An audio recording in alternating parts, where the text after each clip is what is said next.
looking to make an impact off the bench. The dummy and go from Kriel. The name Jaco Kriel is synonymous with Lions Rugby, a franchise and union that helped shape and define the career of one of their most capped and beloved players. Jaco hung up his boots last year and since then has been hard at work carving out a new life in business. We joined him for a day to find out more. Hi guys, I'm Jaco Kriel, good to see you again. I've retired from rugby 1 year ago and obviously I'm busy with a couple of things.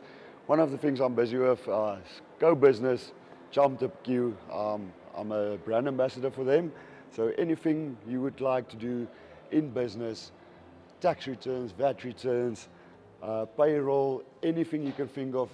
So I'm just here to see Chris sort out a couple of things with the foundation and a couple of my own tax things this morning. Morning Chris. Morning Jaco. How are you? Just want to find out, I started my own business. It's an investment company, so I just want to run through a couple of tax things and make sure I'm on track, not being penalized with anything. Life in the business world is vastly different to what life was like as a pro rugby player. It's a massive step to take after rugby. I mean, in rugby every week you get a program, you know exactly what you're doing, when you're doing it, and your whole day is planned for you. And life after rugby is just different. People say you don't realize it until you're there, and that's the truth. Like you have to hustle. Nothing comes to you easy. Nobody tells you what to do, when to do it. So there's a lot of planning, creating your own routine, knowing what makes you tick, and almost finding your new purpose after rugby. Jaco has also established a foundation, the JK6 Foundation, using his challenging life story as a vehicle to share a message of hope and positivity, mainly with the youth. There were so many people that made a massive difference in my life when I was a child, and it was always close to my heart to give back to the youth. And life after rugby, I wasn't happy for quite a long time, and my employer one day asked me what would I love to do, and I said, Ari, yes, yeah, I would love to create a foundation, JK6 Foundation, and help children. And the main thing about this foundation is not necessarily giving funds or free stuff or whatever. It's giving hope. It's talking about choices. It's talking about grit, never giving up. When I was a young child, yes, it wasn't easy. My mom was in a big car accident when I was little, and she broke her skull, and from there on she had emotional problems, bipolar, and yeah, eventually she committed suicide when I was 13. My brother committed suicide when I was 14. My sister and her little daughter passed away in a car accident 2 years after that when I was 17.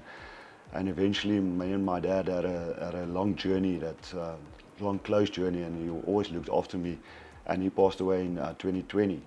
So what people see on television is the rugby player, and they judge you by that, but they don't always know the story behind the sports stars of today, because everyone has a story, and it's not an easy road.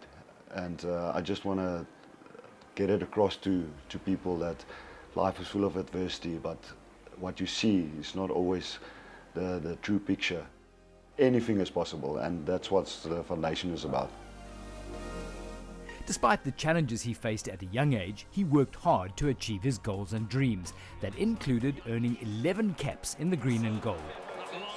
For me, I grew up in a small town, and when stuff like that happens to you, I didn't grow up in a wealthy family, and people almost look down on you, and they expect you to fail. They expect you not to succeed in anything you do, and sport was always my let out, my get out of jail card. So I just promised myself, and my dad always said, just take it day by day, just do what you have to do, and make the right small choices at the right times. And that was my journey. I made the right choice every morning. I did the right stuff, and wasn't always perfect, but day by day, never took it anything further than day by day, and that worked out for me at the end of the day. I didn't even see rugby as a career. For me, it was just about getting an opportunity to go study, and getting out of town, chasing my own journey.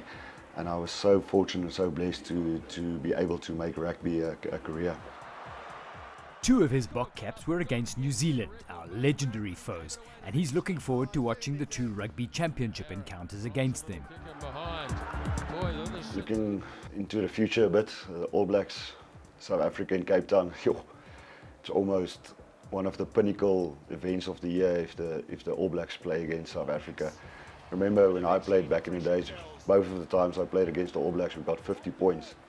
You were in it for 60 minutes, and in the last 20 they just run away with the game. So looking at that game, I think the All Blacks are building on a new culture with Scott Robertson, and I'm